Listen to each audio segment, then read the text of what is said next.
Hey guys, in this video I will show you how to add background to videos in CapCut desktop. So select a video you like to edit and you are just going to remove the background before. Tap on the clip, select cut out, select auto cut out.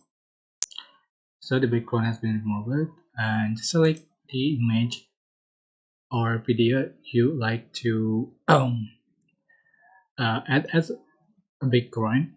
So drag to the track and move uh, the video to up and adjust forward version in the same lane and merge it, and here we go.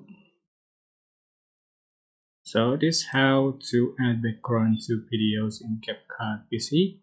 I hope this tutorial was helpful for you. Don't forget to like, comment, share, and also subscribe. If you have any question, please type in the comment section down below. Thank you so much for watching.